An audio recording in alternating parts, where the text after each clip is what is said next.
Bienvenue à tous. Nous démarrons cette édition de Gettingo avec le Mali où des révélations ont récemment été faites concernant les véritables causes du décès de certains soldats français qui étaient présents dans le pays dans le cadre de la lutte contre le terrorisme.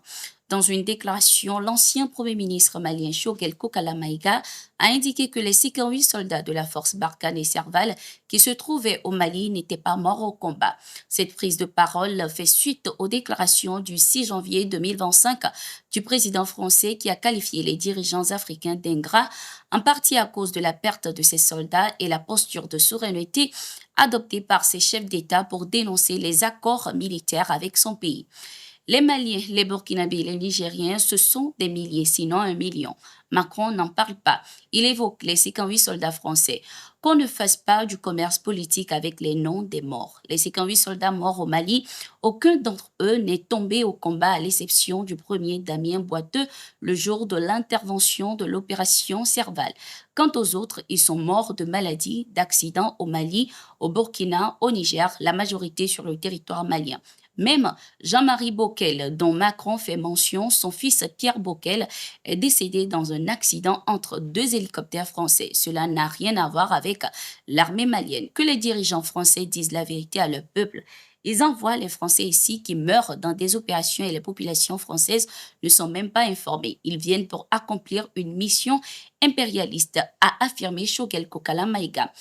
Rappelons que le président français Emmanuel Macron évoque régulièrement la mort de ses soldats lors de ses discours sur la situation entre la France et l'Afrique. Ceci afin de démontrer, selon lui, l'ingratitude de ceux qui réclament aujourd'hui le départ de l'armée d'occupation française en Afrique. En outre, pour de nombreux observateurs, ces soldats français qui n'ont pas perdu la vie dans aucune opération de lutte contre le terrorisme sont morts pour la France et non pour les pays du Sahel. Le Bénin aurait empêché le Niger de recevoir du matériel militaire destiné à lutter efficacement contre le terrorisme. Plus d'une centaine de véhicules, dont des blindés du Niger, seraient actuellement bloqués au Bénin. C'est la révélation faite par le ministre de la Défense du Niger, le général Salifou Modi, lors d'un entretien à la télévision du Sahel. Il a notamment dénoncé les embargos sur les armes imposés par certains pays occidentaux. Selon le général Salifou Modi, ces actes s'apparentent à une tentative d'entraver les capacités défensives du Niger. C'est comme si on vous mettait sur un ring et qu'on vous attachait les mains face à un adversaire, a-t-il précisé. Depuis le renversement de Mohamed Bazoum, les relations entre le Niger et le Bénin sont tendues, notamment à cause des sanctions de la CEDEAO contre le Niger, approuvées par le Bénin. Après plusieurs tractations et l'intervention des anciens présidents béninois Nicéphore Soglo et Boni Yayi, les tensions entre les deux pays se sont quelque peu apaisées ces derniers mois. Cependant, cela n'a pas encore suffi au Niger pour ouvrir ses frontières avec le Bénin qu'il accuse de former des terroristes avec l'aide de puissances étrangères. Des accusations régulièrement rejetées par la partie béninoise. Le conflit entre le groupe français Orano et les autorités nigériennes continue. L'entreprise a récemment lancé un deuxième arbitrage international contre le Niger. Ce recours, annoncé le 21 janvier 2025, fait suite à la perte de contrôle de sa filiale Somaïr, la société qui exploite la dernière mine d'uranium active du pays. La société des mines de l'Aïr, Somaïr, une filiale d'Orano détenue à 63,4% par le groupe et 36,6% par l'État nigérien.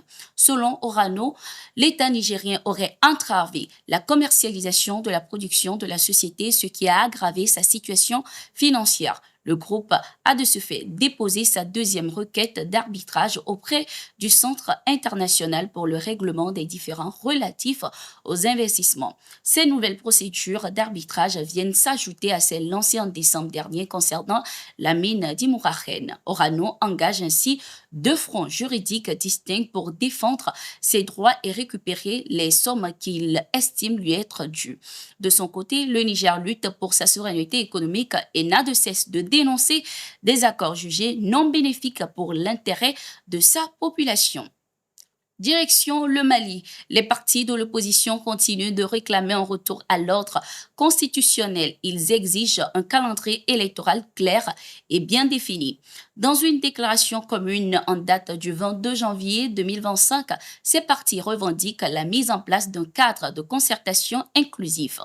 Ils souhaitent que toutes les forces vives de la nation soient associées aux discussions sur l'avenir du pays. Ils appellent ainsi au respect des libertés démocratiques. Cela inclut la libération des prisonniers politiques, le retour des exilés et la cessation des arrestations arbitraires. Les autorités, de leur côté, estiment que le pays doit d'abord être sécurisé et stabilisé avant l'organisation des élections. Elles ont indiqué que la priorité est avant tout d'assurer les intérêts du pays et non de répondre à des ambitions personnelles. Tant qu'on n'aura pas à régler la question de l'insécurité, aller aux élections, ce n'est qu'un discours.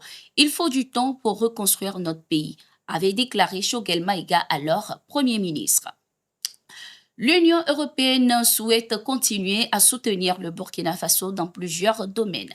Elle veut ainsi aider les autorités du pays en place et apporter son expertise en matière de défense, tout en respectant la souveraineté du Burkina Faso. Nous sommes amis avec tous les peuples qui respectent notre souveraineté et nos valeurs. Partout où nos intérêts se trouvent, nous y allons. Le Burkina Faso privilégie désormais une coopération honnête et à fort impact, a déclaré l'ambassadeur Daniel Aristi Gateloumandi, chef de la délégation de l'Union européenne au Burkina Faso, lors de sa rencontre avec le Premier ministre Jean-Emmanuel Ouedraogo. C'était également l'occasion pour les deux personnalités de discuter des sujets importants dans leur coopération. Le Premier ministre burkinabé, pour sa part, n'a pas mâché ses mots lors de cette rencontre qui a eu lieu le 21 janvier 2025. Il a vivement insisté sur le respect de la souveraineté de son pays. La sécurité est la priorité du gouvernement. Nous n'aurons de repos que lorsque nos concitoyens pourront librement circuler partout au Burkina Faso. La souveraineté est notre combat. Nous affirmons notre ferme volonté de tracer notre chemin nous-mêmes. Nous sommes également engagés pour une transformation significative de notre pays. Pour cela, nous comptons d'abord sur nous-mêmes et ensuite sur les amis qui auront compris notre vision, a-t-il souligné. Ainsi se referme cette édition. Merci d'être resté avec nous. Nous sommes en continu sur nos différentes plateformes et sur notre site d'information, le www.touafrica.com.